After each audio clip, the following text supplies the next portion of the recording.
It was last October. It was raining, and I hit something.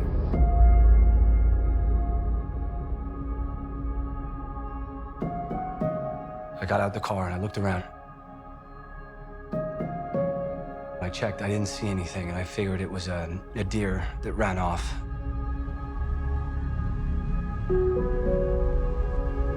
Hello there. Have you fallen into an open manhole recently? Do you find yourself in the company of strangers? Well, then you might very well be in the feature Underground.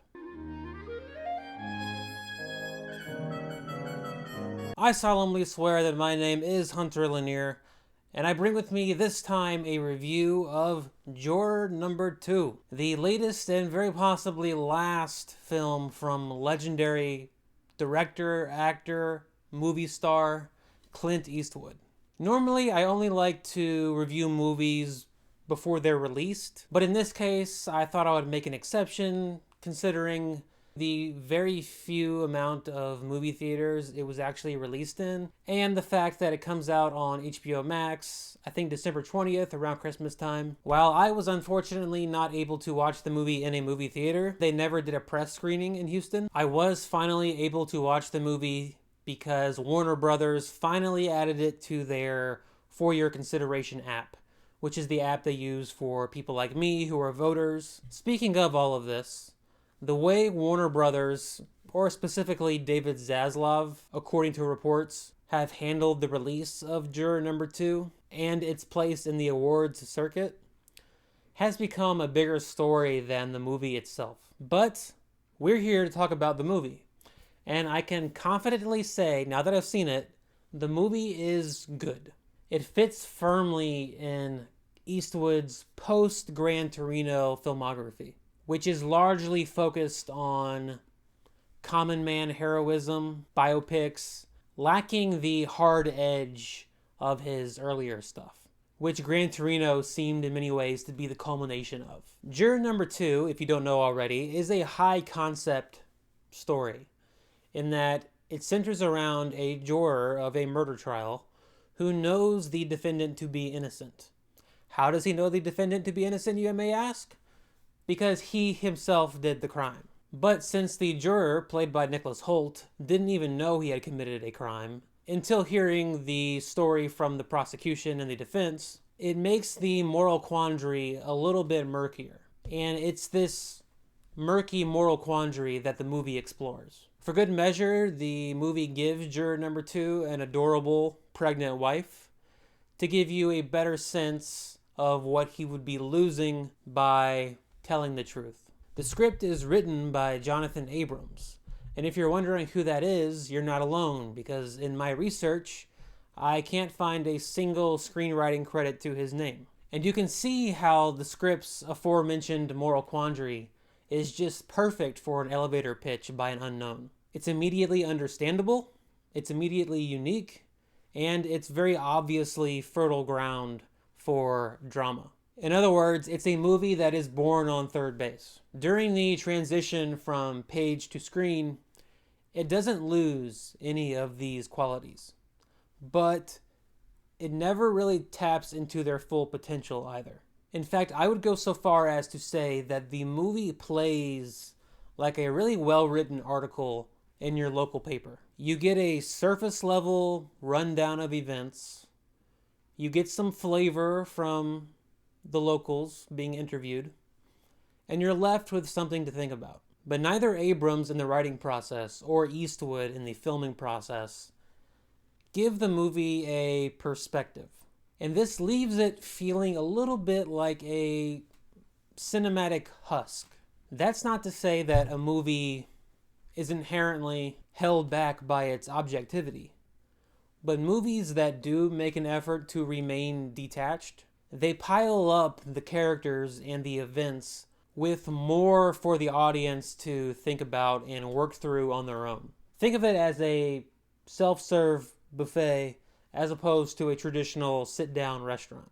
And unfortunately, with Juror number 2, it never really goes beyond that initial elevator pitch. All that said, the movie is never boring. The performances are good, And there's something fresh about its non-sappy approach to an after-school special about telling the truth. You don't get a lot of movies that take such a simple, straightforward approach to a fairly complex moral dilemma. And when you combine that with Nicholas Hoult's bustling baby face, it really works. Another thing that didn't really occur to me until a few days after I watched it is that it's able to build up a unique form of dread because of the very nonchalant way the movie approaches the trial and the events and the characters. You know, it's always bright and sunny outside. There's always blue skies. The cinematography is very, naturalistic and suburban almost, I would say. So when you see Nicholas Hoult and you see all this dread and worry and fear going through his mind, and then he walks outside and it's sunny and everyone's driving by happily and the sky is blue, it creates kind of a unique contrast that actually really works. It actually reminds me of something. This is going to seem like a weird comparison, but it's in my opinion, one of the all-time greatest TV moments that has largely been forgotten following the explosion of the 13-episode serial drama. There is an episode of Buffy the Vampire Slayer, and this is a spoiler if you ever plan on watching it, but there's an episode where she gets done fighting whatever the big bad is of the season, and she goes home, and it's a beautiful day in the suburbs. The sky is blue, the sun is out, and she calls to her mother, and her mother doesn't answer. And then she walks into one of the front rooms, and she sees her mother lying on the couch, her eyes open, completely lifeless, dead. Hey, flower getting lady. You want me to pick Dawn up from school? Mom? What are you doing?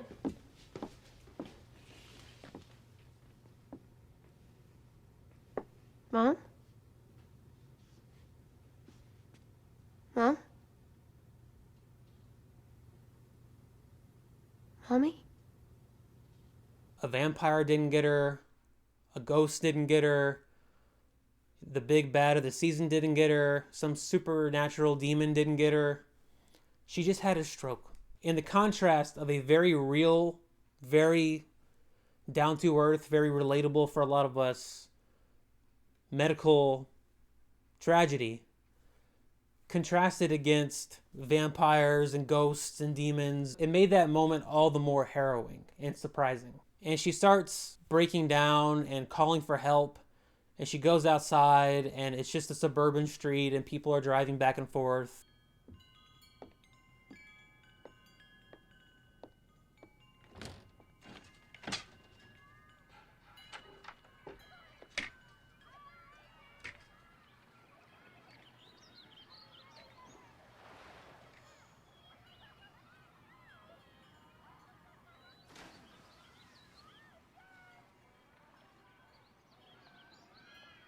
There's no dark thunderstorm. There's no orchestra playing ominous music. It's just a regular day. And the worst thing that can ever happen to you could very well happen to you on a just regular Tuesday afternoon. And so you get some of that in Juror number 2 with all of the internal dread and worry and fear in Nicholas Hoult's face, while everything else just seems to be going along normally. Now, Juror number 2, in my opinion, is much better than a lot of Eastwood's movies from the last 15 years. Largely because it's just less sentimental and less narratively one-sided.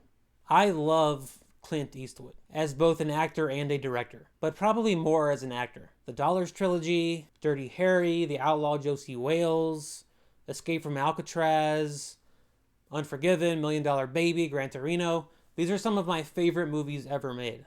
And let's get one thing straight. Beyond all of these accolades, he is simply one of the coolest people to ever walk in front of a camera.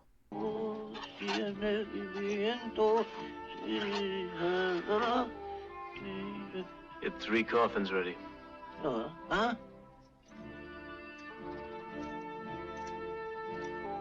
But I haven't been a big fan of his recent stuff. His recent stuff, it reminds me of what I think is probably Oscar Wilde's greatest witticism and his most truthful one, which is something like, I'm paraphrasing, all bad poetry comes from genuine feeling.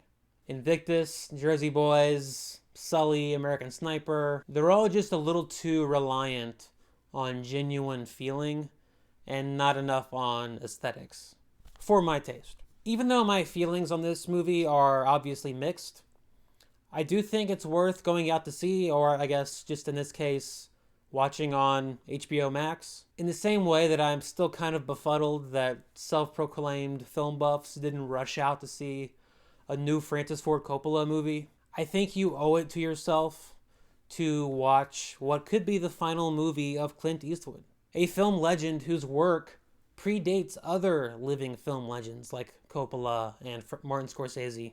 Clint Eastwood was starring in TV and movies while Martin Scorsese was still in high school planning on joining the priesthood. Let that sink in. And this gets me thinking, one thing I do worry about with the modern culture is this idea of cultural equivalency. The idea, to quote Paul Simon, that every generation throws a hero up the pop charts. So there's never a reason to look back because you have a new version in the present of everything that already happened. And that's just not true. Every culture, every generation has varying degrees of diamonds and duds, has different precepts that help guide the creative process. The popular music scene of the 1960s is just objectively more robust than the music scene of the last 10, 15 years. You do not want to attribute the tech pattern that we've become accustomed to of things get better each year. With the release of this year's iPhone, last year's iPhone becomes obsolete. When the PlayStation 5 comes out, you put your PlayStation 4 in the closet. Technology ages. Technology in movies ages. Movies do not age. Timothée Chalamet is not the new James Dean.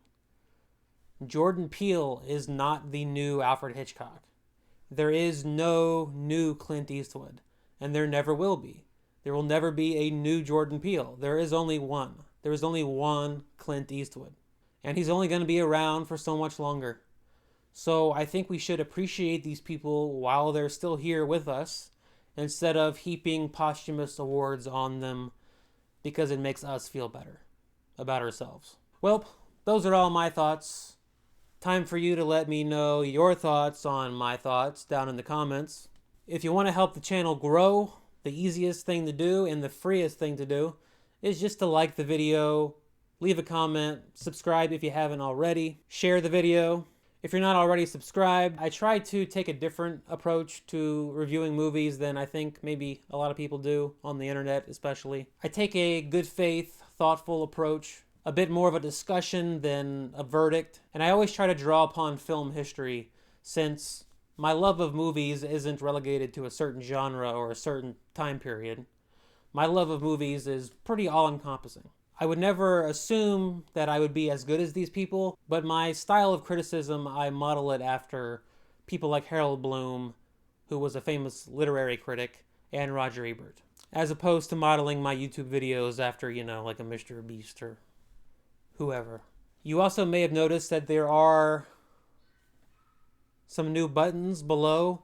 There's a join button that will allow you to join one of the 3 new membership tiers. I am never going to ask or beg for money. Think of these as ways to just get involved in the success of the channel, and you should only get a membership if you have the money to spare. Again, if you want to support the channel but you don't have the money to spare, just leave a like, leave a comment, share the video. You can learn more about the different tiers by clicking that button. There's also a super thanks button that's just like tossing $1 into my hat if I was busking. Instead of playing a guitar on the street corner, I am on your computer giving you my hopefully interesting thoughts on to-be-released movies. Next up will be a review of Beatles 64. A brand new documentary coming to Disney+. It is produced by none other than Martin Scorsese. I have also seen The Brutalist, and I will have a review of that coming soon after Beatles 64, probably late next week. Until then, all I have to do is leave you with the truth and nothing but the truth. That every day underground is a good day. Okay, what's the problem?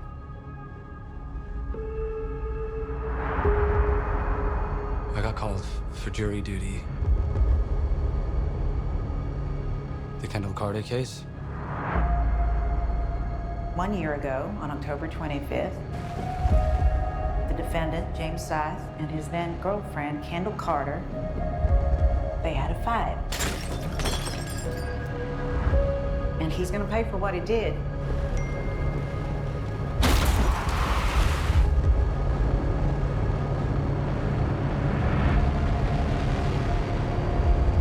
What are you telling me? Maybe I didn't hit a deer. Let me just ask you one thing. Did you guys ever look at any other suspect?